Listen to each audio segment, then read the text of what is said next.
오늘은 참 어처구니 없는 그러한 내용이 성경에 기록이 되어 있습니다. 마음 아픈 정도가 아니라 도저히 이래서는 안 될 그러한 내용이 성경에 기록이 되어 있습니다. 그럼에도 불구하고 하나님께서 아브라함을 통해서 이와 같은 일이 있게 하시고 또한 우리로 이 말씀을 있게 하시는 이유는 우리로 이 말씀을 통해서 믿음을 바로 세우기를 바라고 원하시고 계시기 때문입니다. 중국의 한 부자가 만반의 준비를 갖추고 초나라를 한번 돌아봐야 되겠다. 그리고 여행길에 오르게 되었습니다. 그래서 여정 중에 아주 경치가 좁은 곳에 마차를 멈춰놓고 쉬고 있는데 거기를 지나가던 지역 주민 한 사람이 말을 걸어옵니다. 어디를 가시는 중이십니까? 그래서 이 사람이 대답을 합니다. 예, 초나라로 가는 중입니다. 그랬더니 그 주민이 하는 말이 초나라요? 초나라는 저 남쪽으로 가셔야 되는데요. 아, 그렇습니까? 하지만 걱정 없습니다. 여행 준비를 철저히 하고 왔거든요. 그 말을 들은 그 농부가 다시 이야기를 합니다. 그 말씀이 아니라 초나라는 저 아래쪽 남쪽으로 가셔야 된다고요. 지금 북쪽으로 올라가고 계셔서 제가 말씀을 드리는 겁니다. 그랬더니 이분이 걱정할 거 없습니다. 제가 지금 타고 오는 이 마차를 끄는 말들은 얼마나 튼튼한지요. 아무리 여행을 길게 해도 아무 걱정이 없습니다. 굉장히 빨리빨리 다니거든요. 그래서 이 농부가 이제 조금 화난 목소리로 다시 한 번 더 다짐을 합니다. 지금 방향에 대한 말씀을 드리잖아요. 이 답답한 양반아, 남쪽으로 가야 초나라가 있다니까요. 그랬더니 예, 잘 알겠습니다. 그러나 걱정하실 것 없습니다. 지금 우리 마부는요, 우리나라에서 제일 똑똑한 마부입니다. 그러니까 염려할 것 없습니다. 그렇게 이야기를 했다는 겁니다. 사랑하는 성도 여러분, 아무리 훌륭한 말에 그리고 좋은 마차에 똑똑한 마부까지 철저한 준비를 하고 떠난다고 할지라도 오늘 이 여행을 떠나는 사람처럼 방향을 잘못 잡으면 결코 자기가 원하는 초나라로 갈 수가 없습니다. 그는 점점 북쪽으로 올라가고 있기 때문에 초나라와는 멀어진다고 하는 것입니다. 신앙생활에서도 이런 잘못을 우리가 흔히 발견을 하게 됩니다.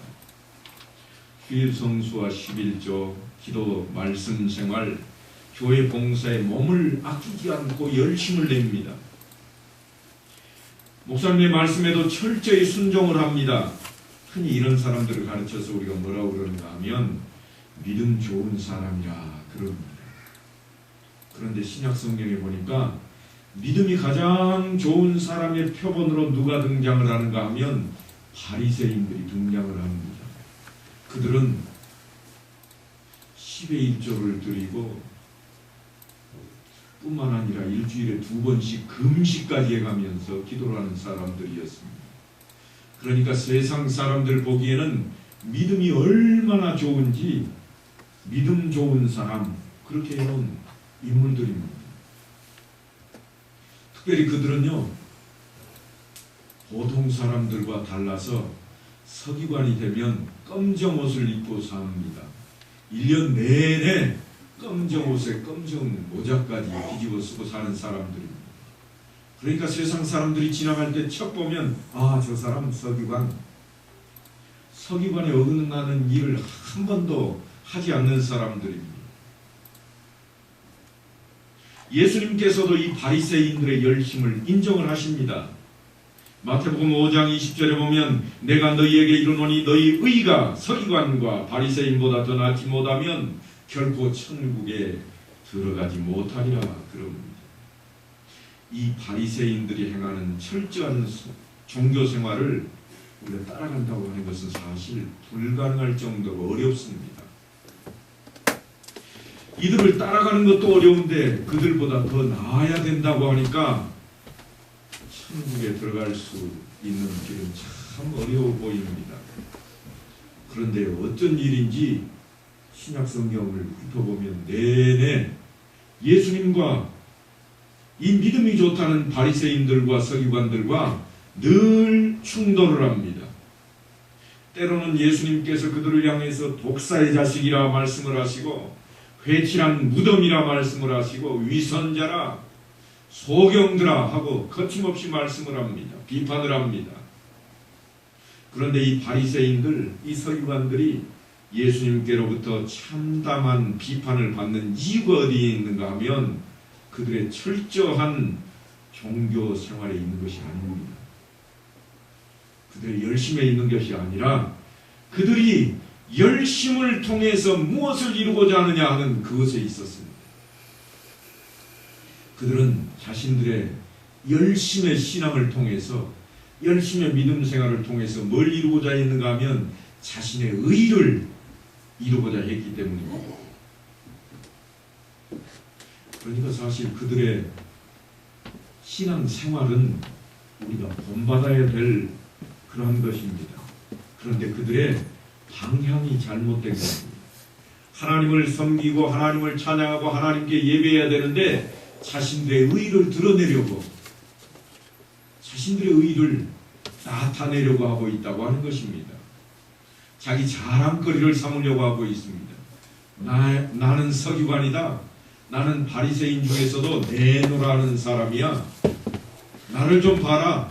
나는 11조 이렇게 저울에다가 딱 달아가지고 드린다. 그리고는 저울까지 가지고 와서 11조를 달아서 드리고 나는 일주일에 2번씩이나 금식하는 몸이야. 그래서 금식을 하면서 금식한 표시로 꾀죄죄한 모습을 보이기도 하는 인물들이었습니다. 그러나 주님께서는 그들에게 그런 행동이 남에게 보이게 하는 그러한 일이라면 위선자라고 말씀을 합니다. 다시 말하면 그들이 지금 방향을 잘못 잡고 있다고 하는 것입니다. 그런데 하나님께서 과연 가라고 하시는 그 방향은 어디일까요? 오늘 우리가 읽은 창세기 22장을 한번 보겠습니다. 1절을 한번 보시죠.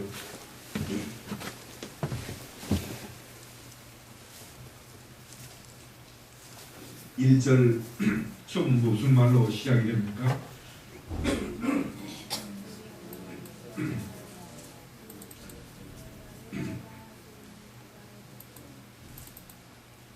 네, 감사합니다. 맨 처음에 뭐라고 시작을 하는가 하면 다 같이 한번 따라서 합니다. 그 일 후에 네, 그 일 후에로 시작을 합니다. 창세기 22장이 그 일 후에 이런 말로 시작을 하고 있는데 그 일이라고 하는 이 말은 뭔가 하면 당시에 아브라함이 그에게 가장 골치 아팠던 존재인 아비멜렉하고 평화협정을 맺은 그 사건 이후에를 말하고 있습니다. 아비멜렉이라고 하는 사람이 있는데 이 사람이 누군가 하면 블레셋의 왕입니다. 그랄 지방에 왕으로 있는 이 아비멜렉, 그랄 지방을 다스리고 있는 이 블레셋 지역의 가장 큰 나라의 왕인 이 아비멜렉과 평화협정을 맺었습니다. 아브라함이 어디로부터 왔죠? 저 북쪽인 갈대아 우르로부터 온 사람이에요. 그러니까 정확히 말하자면 지금 굴러들어온 돌이거든요. 그런데 굴러들어온 돌이 들어와서 거기에 버티려면 어떻게 해야 됩니까? 이미 그 안에 있는 돌을 옆차기로 차버려야 그 자리를 차지할 수가 있습니다. 그러니까 그날 왕 이 아비멜렉에는 아브라함이 아주 성가신 존재입니다. 이거 안 왔으면 우리 백성들 잘 먹고 잘 살 수 있는데 이것들이 와가지고 양을 친다고 산을 뱅뱅 돌고 언제 자기네 거 도둑질해 갈지 모르겠고 그런 상황이에요. 그래서 아비멜렉이 늘 신경을 곤두세우고 있다가 지금 아브라함하고 협정을 맺은 거예요. 자, 이제부터 너는 저 산 쪽에서 목축을 해라. 우리 이 땅에 농사 짓는 것은 절대 넘보지 마라. 그래서 아브라함하고 그랄 왕하고 협정을 맺은 거예요. 서로 탐내지 않기로. 아브라함은 떠돌이였습니다. 주인이 쫓아내면 어쩔 수 없이 도망가야 될 그런 입장인데 자기보다도 훨씬 더 큰 나라의 왕이 자기하고 협정을 맺자고 그러니까 얼마나 좋습니까? 그래서 협정을 맺고 이제 아브라함이 그곳에다가 자기 가축들을 먹이기 위해서 샘도 팝니다. 그래서 샘을 파서 그 물을 가축들에게 먹이게 되었습니다. 그러니까 지금 이스라엘 백성들에게 이 아브라함의 자손들에게 가장 적이요 무섭고 회방꾼인 그랄 그 지방의 왕과 협정을 맺었으니까 얼마나 좋은 일인지 모릅니다. 하나님의 도우심으로 아브라함의 재산도 많이 모으게 되었습니다. 물이 귀한 이 지방에서 자신의 명의로 우물을 팠다고 하는 것은 당대의 대단한 일입니다. 그동안 가정사의 최대 문제였던 하갈과 이스마엘의 문제도 해결을 봤습니다. 그게 뭐냐면 쫓아내버린 거예요. 그래서 해결을 봐버렸어요. 거기다가 하나님께서 100세에 아들을 허락하셔서 이삭을 얻게 되었습니다. 그러니까 들어가도 복을 받고 나가도 복을 받고 지금 복을 한참 받고 있는 더 바랄 것이 없는 편하고 행복한 그러한 모습입니다. 널찍하고 쾌적한 새 아파트를 마련해서 이사를 가듯이 아브라함은 이제 길고 긴 방랑 생활을 마치고 자신의 명의로 된 우물을 파고 부엘세바라 하는 곳에 정착을 하기에 이르릅니다. 이제 떠돌이 생활 그만해도 됩니다. 이제 가축 끌고 날마다 이리 갈까 저리 갈까 망설일 필요가 없습니다. 부엘세바에는 푸른 녹초지가 있습니다. 샘도 파놨겠다, 녹초지도 있겠다. 이제는 마음 편안합니다. 문패를 붙이듯이 부엘세바 그 우물 곁에다가 에셀나무를 심습니다. 에셀나무는 사실 큰 나무는 아닙니다. 아주 그늘이 조금 생길 정도의 그런 나무인데요. 그 나무를 심어놓고 하나님의 이름을 부르며 경배하는 모습으로 오늘 아브라함이 서 있습니다. 영생하시는 하나님, 저로 하여금 범토 친척 아버지 집을 떠나라고 하신 이유를 이제야 내가 알겠습니다. 이 행복한 삶을 저에게 주시려고 떠나라고 하셨군요. 하나님 감사합니다. 그러니 이제는 내가 여기서 영생하시는 하나님만을 섬기며 살겠습니다 하고 아브라함의 마음은 지금 하나님을 향한 감사로 가득 찼습니다. 그런데 아브라함이 누리고 있는 현재의 행복이 과연 최종적인 것일까 하는 것입니다. 오늘 창세기 22장을 시작하면서 보니까 그 일 후에라고 한 것을 미루어 볼 때 틀림없이 이 다음에 뭔가 사건이 벌어질 것만 같습니다. 하나님께서 만약에 주시기로 했던 그 행복이 지금 이 부엘세바에 자리 잡는 것이라면 분명히 성경은 이래야 합니다. 그로 아브라함은 모든 문제를 해결받고 하나님을 모시고 부엘세바에서 오래오래 행복하게 살았더라 이래야 됩니다. 그런데 성경이요 창세기가 22장으로 끝나는 게 아니에요. 아브라함의 이야기가 여기서 끝을 내버리지 않습니다. 그 일 후에 라고 하는 말을 통해서 아직도 가야 할 길이 남아있다고 하는 것을 우리에게 넌지시 알려주고 있습니다. 아브라함이 더 가야 할 길이 과연 어디일까요? 하나님은 행복한 나라를 보내고 있는 이 아브라함에게 어느 날 찾아오셔서 아브라함을 부릅니다. 아브라함아 아브라함아, 예 하나님 내가 여기 있나이다 하고 지체 없이 대답하는 아브라함에게 하나님이 방문하신 목적은 너무나도 놀라운 것이었습니다. 우리가 읽지는 않았습니다만 2절 말씀에 보니까 이렇게 되어 있습니다. 여호와께서 이르시되 내 아들 내 사랑하는 독자 이삭을 데리고 모리아 땅으로 가서 내가 내게 일러준 산 한 산 거기서 그를 번제로 드리라. 번제로 드린다는 게 뭘 의미할까요? 번제로 드린다 이 말은요 칼로 고기를 조각조각 내어서 불에다가 태워서 드리는 제사입니다. 지금 하나님께서 뭐라고 그러시는가 하면 네 아들 독자 이삭을 모리아 산까지 가서 그곳에서 어떻게 하라고 그러는가 하면 칼로 도막을 쳐서 불에 태워서 내게 바쳐라. 지금 그렇게 말씀을 하고 있는 겁니다. 너무도 기가 막혀서 입을 다물 수가 없는 그러한 요구입니다. 우리가 읽은 이 말씀의 내용들을 보면 아브라함이 벌써 그 다음날 아침 일찍 일어나가지고 나귀 안장을 채우고 두 사환과 이삭을 데리고 길을 떠났다고 그렇게 기록이 되어 있고, 오늘 읽은 본문에 보면 그 아들이 벌써 아버지에게 질문을 하기에까지 이르렀습니다. 조그만한 아들이 봐도 이상한 겁니다. 어린아이가 봐도 지금 이 아버지가 제사를 드리러 예배를 드리러 하나님의 산으로 가고 있는데 엉뚱해 보입니다. 그게 뭔가 하면 내 아버지여 하니 그가 이르되 내 아들아 내가 여기 있노라. 이삭이 이르되 불과 나무는 있거니와 번제할 어린 양은 어디 있습니까?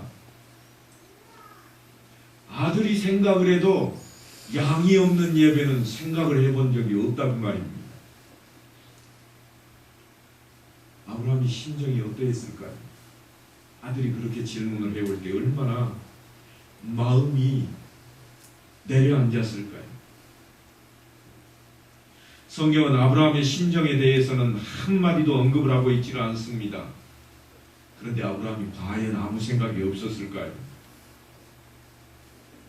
틀림없이 아브라함은 그 전날 저녁에 한숨도 못 잤을 겁니다.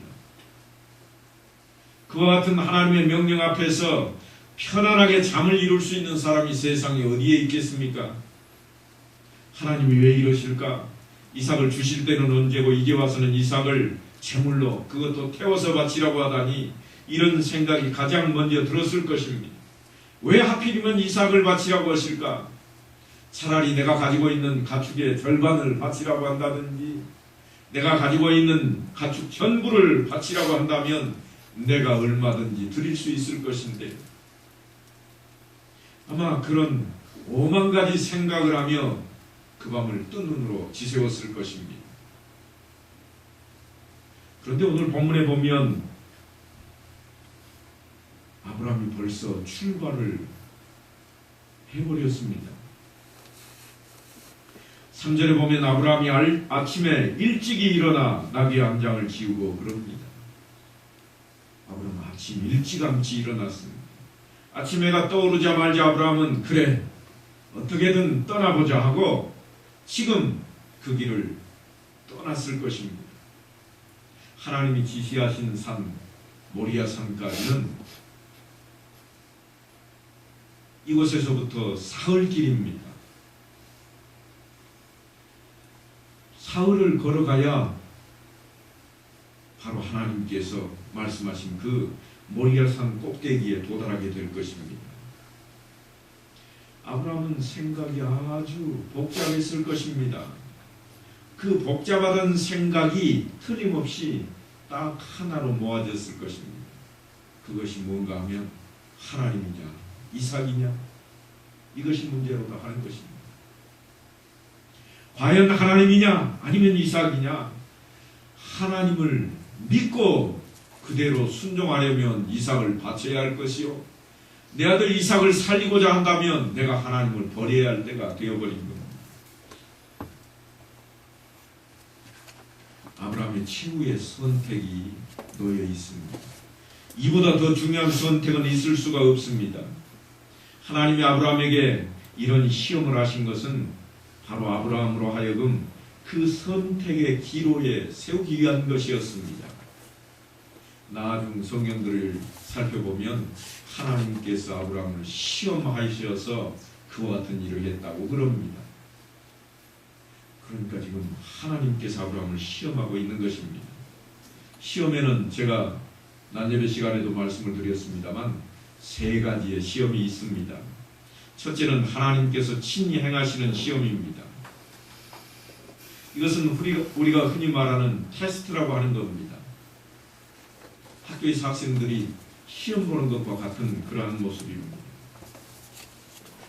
그것은 내 실력이 얼마나 되는지, 내가 무엇이 부족한지, 무엇이 더 중요한지를 알아보기 위한 것입니다. 그래서 하나님께서 우리를 향해 내시는 이 시험은 모두가 다 통과해야만 되는 그러한 시험입니다. 무조건 통과해야 되는 것입니다. 그것은요, 예수를 믿으면 천국에 간다 하는 것과 똑같은 그런 시험입니다. 통과하면 천국이요, 통과하지 못하면 천국이 아니라고 하는 겁니다.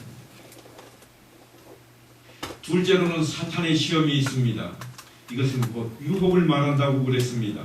이 사탄의 시험은 에덴 동산의 아담과 하와, 심지어는 예수님도 받아야만 했던 시험입니다. 이 사탄의 시험에는 예외가 없습니다.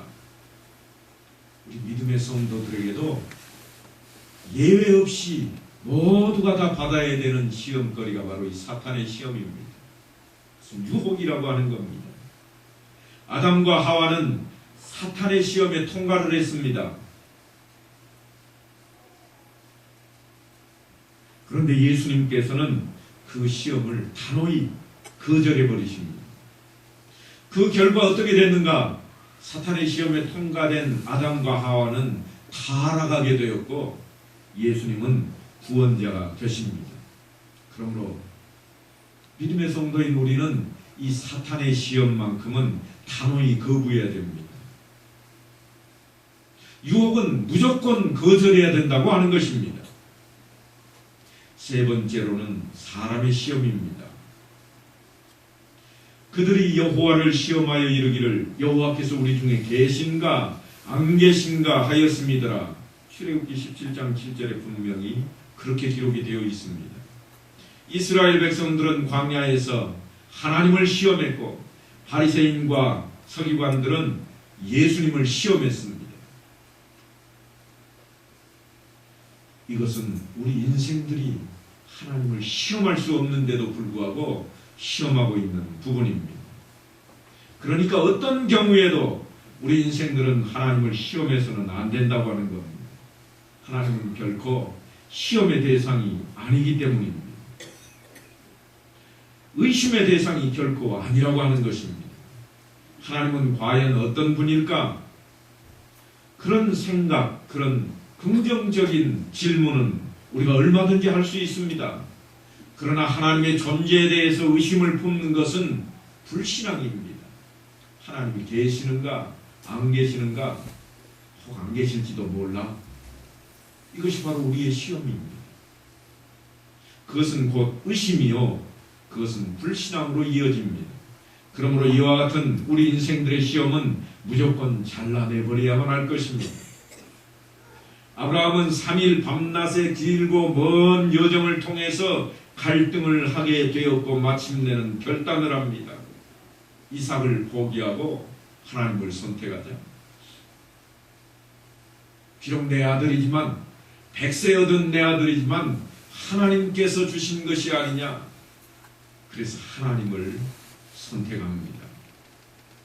아브라함은 하나님께 이삭을 바칠 것을 결심하고 찢어지는 가슴을 안고 모리아산에 올라가서 제단을 쌓고 그 위에 이삭을 결박해서 올려놓았습니다.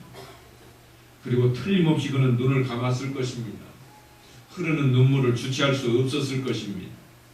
눈에 넣어도 아프지 않을 그 아들 독자 이삭을 내 손으로 죽게 한다고 하는 것은 정말 처절한 모습입니다. 그런 명령을 하신 하나님이 야속했을 것입니다. 그러나 아브라함에게 하나님은 가장 소중한 분이어서 그분의 명령을 순종케 만들었던 것입니다. 그는 마음을 가다듬고 칼을 높이 쳐들었습니다. 그리고 사랑하는 아들 이삭의 가슴을 찌르려고 하는 순간입니다. 하늘로부터 다급한 음성이 들려옵니다. 아브라함아, 아브라함아, 예, 내가 여기 있습니다. 하나님이 사자를 통해 말씀을 전합니다. 그 아이에게 네 손을 대지 말라. 그에게 아무 일도 하지 마라. 네가 내 아들 내 독자까지도 내게 아끼지 아니하였으니 내가 이제야 네가 하나님을 경외하는 줄을 아노라. 하나님께서요, 우리가 하나님을 정말 섬기고 하나님만을 위해서 사는지를 이렇게 시험하신다 그 말입니다. 재산 잃었다고요? 그 정도는 아브라함에 비하면 아무것도 아닙니다. 직장에서 쫓겨났다고요? 아무것도 아닙니다. 사업이 망했어도 아무것도 아닙니다. 하나님께서는 그 어떤 것보다도 더 귀한 아브라함이 독자 아들을 바치는 사건을 통해서 우리가 이 땅에 살아가는 날 동안 우리 앞에 닥칠 그 어떤 일들도 이보다 더할 수는 없다고 하는 것을 우리에게 일러주고 계시는 것입니다. 이삭을 바친 이 행위는 바로 아브라함의 신앙 고백입니다. 하나님, 내가 모리아산을 오르며 내내 생각했습니다. 하나님을 피할 수 없다는 것을 누구보다 잘 알지만 차라리 이삭의 손을 잡고 내가 되돌아가고 싶었습니다. 하나님께 벌을 받아서 부자가 다 타죽을 망정 그냥 돌아가고 싶었습니다. 이렇게 대답하고 싶었을 겁니다. 그러나 아브라함은 결심을 한 것입니다. 나를 사랑한 하나님을 나도 더 사랑하기로 결정했다고 하는 것입니다. 아브라함은 아들 이삭보다 하나님을 더 사랑하기로 결정한 것입니다. 우선권을 그렇게 바꾸어 놓은 것입니다. 세상의 돈보다도 하나님이 더 귀하다고 결정을 내려버린 것입니다. 세상의 명예보다도 하나님이 더 귀한 것이라 결정을 해버린 것입니다. 그렇게 하고 났더니 하나님께서 아브라함에게 새로운 길을 열어주십니다. 정신이 번쩍 든 아브라함이 눈을 들어보니 수풀에 뿔이 걸려서 꼼짝 못하는 순양이 있습니다. 아브라함은 그 수양을 잡아다가 하나님께 제물로 제사를 드립니다. 그리고 그 땅 이름을 뭐라고 하는가 하면 여호와 이레라, 여호와께서 산에서 준비시키셨다, 그렇게 이름을 붙여 놓습니다. 왜 하나님께서 이와 같은 시험을 행하셨을까요? 아브라함을 영적인 빛으로, 궁극적인 은혜의 자리로 지금 인도해 가시는 하나님께서 그 길목에다가 이것을 설치해 놓으신 것입니다. 이 장애물만 뛰어넘으면 아브라함은 하나님께서 이제 무조건 다 맡기기로 작정을 하신 것입니다. 아브라함은 이처럼 가장 고통스러운 시험을 통과하고 오히려 굳건한 반석 위에 올라서게 됩니다. 사실 그런데 혼자만 선 게 아니고요, 아브라함 혼자만 그 자리에 선 것이 아니라 자기 아들을 데리고 같이 섰습니다. 전 과정을 아들이 경험을 했습니다. 집에서부터 출발해서 모리아산 꼭대기까지 올라오고, 또한 거기다가 장작을 펼쳐서 단을 쌓고 그 아들을 잡아서까지라도 하나님 앞에 드리겠다고 하는 그 모든 행동을 아들이 보았다는 말입니다. 그 결단, 아니 그동안 번민하고 갈등하는 그 모든 모습을 아들이 다 지켜봤습니다. 그리고서는 하나님을 택한 아버지를 보고 틀림없이 아들도 하나님을 택하기로 작정을 했을 것입니다. 우리는 흔히 아브라함같이 훌륭한 사람이나 그 정도 되는 사람이나 하나님을 가장 사랑할 수 있을 것이라 그런 생각을 갖기는 합니다. 그러나 그것은 틀린 생각입니다. 성도라면 누구든지 다 그 어떤 것보다 하나님을 사랑해야 된다고 하는 것입니다. 그것 때문에 오늘 성경에 이 말씀이 기록이 되어 있습니다. 긴 시간과 헌신에도 불구하고 여전히 방황하는 이유, 그것이 뭔가 하면 하나님보다 더 사랑하는 것들이 너무나도 많이 있기 때문입니다. 내가 하나님 앞에 온전히 예배드리지 못하는 이유, 그것은 하나님보다 더 소중한 것이 무엇인지를 아직까지 놓지 못하고 있는 것이 있기 때문인 것입니다.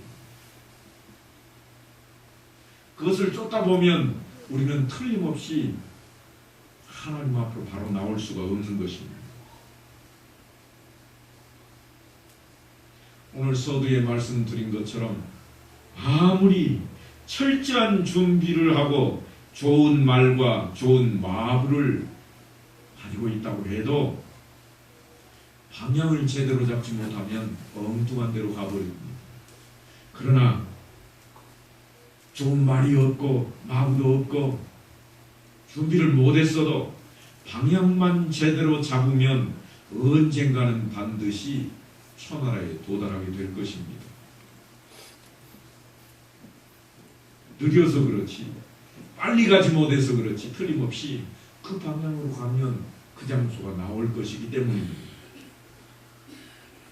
그처럼 주님을 가장 사랑하는 사람은 비록 부족하고 부실하다고 할지라도, 때로는 넘어지고 쓰러진다고 할지라도 언젠가는 하나님의 나라에 당도하게 될 것입니다.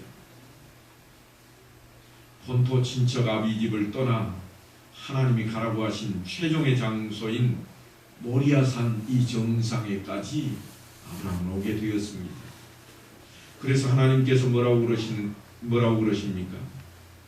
하나님께서 말씀하시기를 이제야 내가 하나님을 경외하는 줄을 알겠다. 바로 하나님께서 가라고 한 그 장소까지 도달했더니 이제는 하나님께서 내가 너를 알겠다. 내가 너를 알겠다. 인정을 하고 계십니다. 이 모리아산은 하나님을 가장 사랑하는 사람들만이 오를 수 있는 산입니다. 그 모리아산은 우리 주 예수 그리스도의 품입니다. 이곳에는 아무나 올라갈 수가 없습니다. 하나님을 사랑하지 않고는 올라갈 수가 없습니다. 예수를 믿지 않는 사람은 결코 그 자리에 이를 수가 없는 것입니다. 비록 예수 믿는 모습으로 교회에 출석을 하고 남들이 하는 모습으로 그대로 따라서 봉투에 헌금을 집어넣고 남들이 봉사하니까 나도 하고 남들이 보낸 세월만큼 나도 교회에 출석했으니까 나도 집사 시켜달라고 해서 집사도 한다고 할지라도 그것이 우리를 모리아산에 오르게 하지는 않습니다. 틀림없이 모리아산을 갈 수 있는 방향은 제시해 줄 것입니다. 아, 저리로 가는 길이로구나. 마치 천하를 향해 여행을 떠난 그 사람을 향해서 그쪽이 아니라고 이쪽으로 가야 된다고 외치는 것처럼 우리는 교회를 통해서 그렇게 안내를 받을 것입니다. 하지만 우리가 끝끝내 아니라고 이쪽으로 가도 내 말이 빨리 달리기 때문에 그리 갈 것이라고, 이쪽으로 가도 나를 끌고 가는 마음과 똑똑하니까 괜찮다고 그렇게 하다가는 결코 그곳으로 갈 수가 없게 됩니다.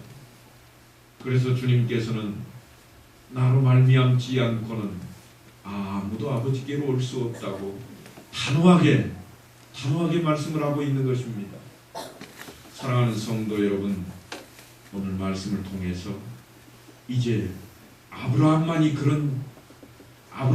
그렇게 할 수 있는 인물이 아니라 나도 틀림없이 그렇게 할 수 있는 인물이 된 것을 믿어야 됩니다. 그리고 그렇게 살아가야 됩니다. 그런 삶을 통해서 하나님께 모두 영광 돌리는 성도들 되시기를 주의 이름으로 간절히 축원합니다.